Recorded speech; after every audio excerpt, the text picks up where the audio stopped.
Esto va a ir soportado con, como les decía, con recursos de cooperación técnica, y en donde vamos a trabajar con ellos, y en particular acá me refiero a ACC, a ATC. Hay mucho trabajo que vamos a tener.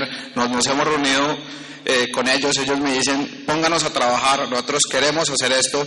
Creo que hay una estrategia muy bien diseñada para comenzar a trabajar con ellos y empezar a conformar lo que son empresas con escala óptima. Escala óptima porque el transporte, digamos, tiene unas escalas óptimas, y en esto no es generar grandes empresas.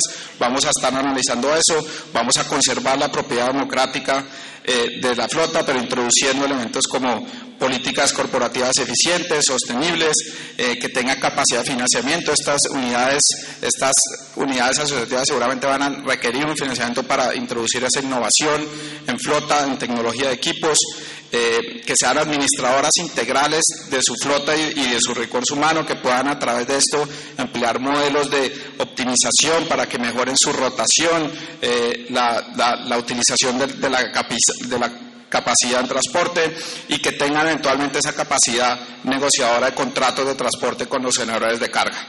Entonces esa va a ser la estrategia clave, de esa diferenciación, de ese reconocimiento que el Estado eventualmente hizo entre estos agentes.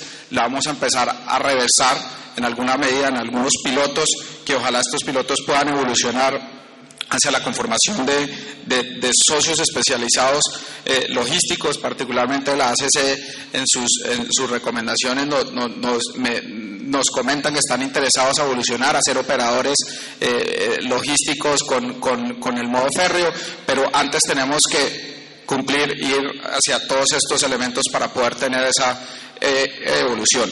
Por el otro lado, vamos a trabajar también con las empresas, las formales, las que no están, digamos, vinculando su capital humano, que no tienen una administración de flota integral, generar los incentivos de ambos lados.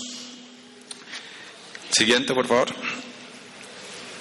El segundo tema, una vez que ya logremos como engranar esto nuevamente hacia esa conformación de empresas, de unidades que tengan esa administración integral de su flota y de su recurso humano, es comenzar a eliminar ciertas distorsiones que hemos encontrado en el mercado. La competencia va a ser clave, pero para eso necesitamos reducir barreras de entrada para la prestación del servicio. Hay un tema clave, es en los requisitos de capital o patrimonio para habilitación de empresas. Tenemos que reducirlo un poco, y otras barreras como pólizas, otros elementos que están impidiendo esta entrada fácil al mercado y esta inversión en equipos. Adicionalmente vamos a tener la superintendencia, la cual va a estar muy enfocada en vigilar que las condiciones de habilitación se mantengan en el tiempo. Clave va a ser el mandato legal, y ahí, por eso hago tanto énfasis, hay un mandato legal que tenemos que hacer cumplir de vincular formalmente a la fuerza laboral, no solo conductores, pero todo el personal auxiliar, y esto lo vamos a vigilar bien y lo vamos a reconocer, como les voy a comentar más adelante. Siguiente. Y acá vamos al tema, ¿no?, álgido, y que todo el mundo, cuando me los encuentro, me preguntan qué va a hacer con la tabla de fletes, qué va a hacer, la va a tumbar, y es un tema, creo que no pasa por eliminarla o no, creo que no es el problema, es el síntoma, como les decía. El problema estructural viene en esa estructura empresarial, en esa división de segregación que el Estado eventualmente reconoció y que reguló económicamente. Ese es el problema estructural. Si logramos cambiar eso, eventualmente este síntoma va a desaparecer, pero actuar, digamos, en sí o no el elemento de la tabla de fletes no nos va a solucionar el problema si no vamos hacia atrás y trabajamos estructuralmente en todos los temas. Entonces es algo que creo que vamos a tener que vivir con ella temporalmente.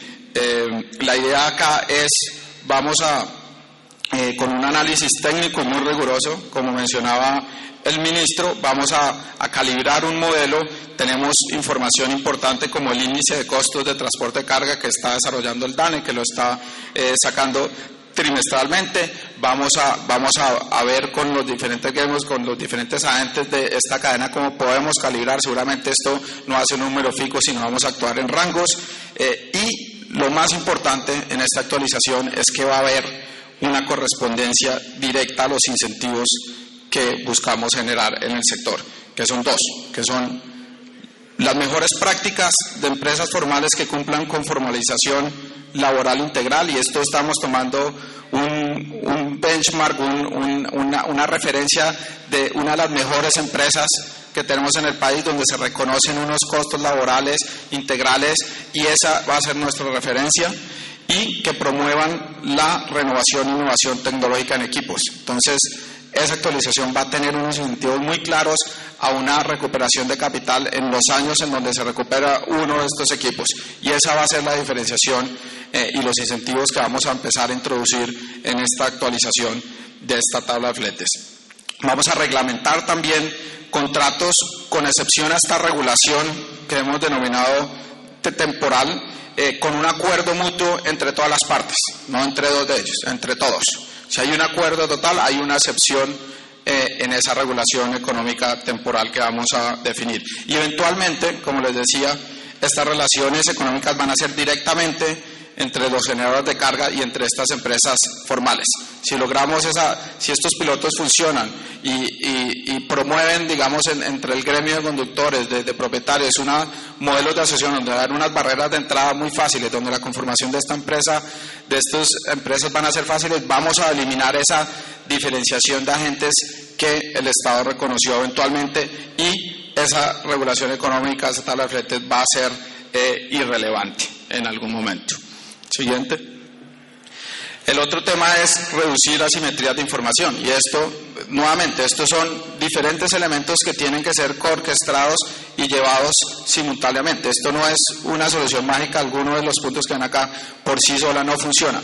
Tenemos que ir trabajando en todos estos temas, que es lo que nos va a permitir, empujándolos todos de poco a poco, digamos, para que el mercado evolucione a estos objetivos que ya están muy bien definidos, que hay consenso en ellos, y esta un poco es la estrategia que creemos puede funcionar. El tema de asimetrías de información, y creo que la tabla de fletes, el índice de costos desarrollado por el DANE, lo vamos a empezar a alimentar con información del RUND. El RUND, hago un paréntesis, es una de las prioridades estratégicas número 1 del Ministerio, del Viceministerio de Transporte. Va a ser una base de datos de un gran poder que hay una gran cultura de ilegalidad de todos los conductores, automotores, de todos los certificados que hay acá, que vamos a limpiar. Va a ser un proceso complicado para todos los colombianos. El gran beneficio que nos ha permitido el RUND ahora es poder ver esos temas, pero sin detenernos en eso, no vamos a empezar a buscar fortalecer, vamos en un tiempo muy corto, que definido en menos de 2 años, vamos a limpiar esta base de datos. Vamos a ir con la fase 2, que es la más importante para el tema del transporte, donde vamos a incluir los registros de empresas y donde vamos a contar con información que para cualquier planeador de transporte va a ser espectacular. Va a permitir además que el Ministerio deje incurrir en costosos estudios, que el Ministerio no sirve para ejecutar estudios. No se imaginan la dificultad, no somos ejecutores. La dificultad interna para contratar un estudio, para realizarlo, es increíblemente grande. Con esto, eventualmente, y con realmente las ayudas tecnológicas, porque el RUND es una base de datos. El tema importante va a ser qué ponemos encima, cuáles van a ser el diseño de ayudas técnicas y tecnológicas, cómo lo vamos a combinar con la tecnología en la gestión y control de flota que ustedes como empresa van a poner con sistemas como GPS. Pero acá, y les voy a poner un ejemplo de lo que ya estoy testeando. Ya en un peaje pusimos unas cámaras que nos van a hacer una detención. Si yo les pregunto a ustedes qué cantidad de sus camiones o de buses, digamos, intermunicipales pasan eventualmente en territorio nacional por un peaje, y creo que estamos cercanos al 99%. El control con estas cámaras va a ser un censo de vehículos clasificados. Va a ir a la placa. Esa información a la placa nos va a decir directamente si la empresa está habilitada correctamente, si el conductor está al día con multas y infracciones, si el servicio es ilegal o no, donde lo podemos parar en un sitio de control más adelante, pero no vamos a necesitar un policía o un delegado de la superintendencia casi para cada vehículo. Más importante aún, vamos a poder acceder a información del manifiesto de carga, eventualmente de la carga donde salió, en qué tiempo. Vamos a tener diferentes puntos en donde vamos a poder medir tiempos de desplazamiento. Es una riqueza de información que les digo que ningún país va a tener y donde vamos a poder desarrollar lo que he denominado el índice de costo logístico. O sea, vamos a evolucionar, vamos a tomar más bien este índice de costos, evolucionarlo a un índice mucho más desarrollado que no sé si otros países tienen, pero no lo he visto en los que los he estudiado, y que nos va a permitir tener una radiografía muy bien de todos los agentes, de atribuir la ineficiencia, las demoras a cada uno de los agentes, de el camión en el GPS cuando llega a un puerto a entregar el contenedor, cuánto.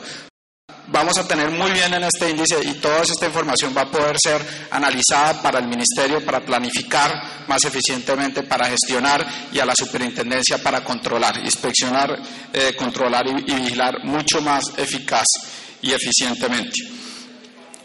También vamos a crear y a desarrollar lo que he denominado el Centro Nacional de Despacho de Carga. Y esto va a funcionar como un mercado virtual donde los generadores de carga y donde las empresas transan como una bolsa estos contratos, digamos, o despachos de carga. Y ahí hay un gran problema. Si ustedes ven cómo funciona hoy en día y me pongo a preguntar el tema de cómo llega un camión a un puerto, y es como llegar a buscar la carga y toda la ineficiencia, esos tiempos perdidos y toda el esquema ineficiente del despachador y no les permite hacer una programación operacional. Con este mercado, algo virtual, algo en internet, en donde van a los generadores de carga, que creo que es un gran trabajo que tenemos que hacer. Creo que es una gente donde no se ha incluido, digamos, en todo este análisis, pero son unos actores claves en que toda estrategia funcione.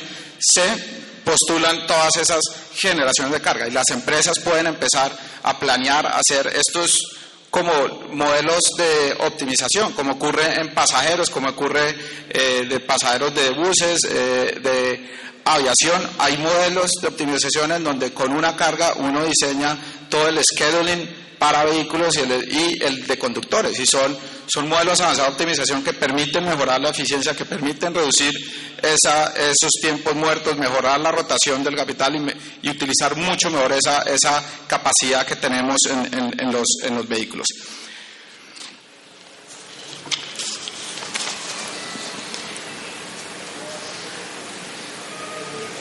También esa información, como les decía, nos permitirá de una manera mucho más eficiente, el RUN permitirá al Ministerio bajar una cantidad de carga, de trámites, enfocar el capital humano en temas de planificación, de monitoreo. Vamos a tener el ideal, digamos, para cualquier planificador de información, y nos va a permitir muy eficientemente enfocarnos en monitorear el mercado y entrar y evaluar posibles fallas que requieran una regulación. Ese es el objetivo, digamos, la racionalidad de una regulación económica o de nivel de servicio. Monitorear el mercado, intervenir cuando sepamos que se presentan fallas. Siguiente. El tema de seguridad vial que mencionaba, digamos, dentro de uno de los axiomas y de infracciones y sanciones. Acá estamos trabajando con el SENA, vamos a reglamentar la profesionalización de conductores de servicio público de transporte, no solo de carga, pero de pasajeros. Acá, si ustedes hacen la analogía con el sector aéreo, con otros sectores, con los pilotos, la carga intensiva, digamos, de capacitación que requieren ellos para manejar, eventualmente llevar, digamos, personas, acá no aplica tanto para carga, pero para personas es muy importante, por nuestras carreteras requiere una profesionalización. Estamos entregando licencias de conducción sin ningún entrenamiento, sin ningún chequeo, digamos, de competencias laborales en este tema. Vamos, como elemento estructural para mejorar la seguridad vial, estamos trabajando ya en esta definición de reglamentos de competencias y vamos a estar trabajando con el sector de ustedes y el de pasajeros interurbano. El régimen de infracciones y sanciones, hay un proyecto de ley que cursa en la Cámara de Representantes ahora. Tenemos gran interés, digamos, en sacar esta ley. Estamos muy interesados en incluir incentivos que vayan en línea con esta política de Estado y de gobierno y del sector, de que las empresas tengan el incentivo para administrar integralmente su flota de recursos humanos, y ahí más adelante les contaré cuáles son esos incentivos que estamos pensando, que haya una racionalidad y gradualidad de las infracciones. Yo creo que esto es una gran queja de todas las empresas, que haya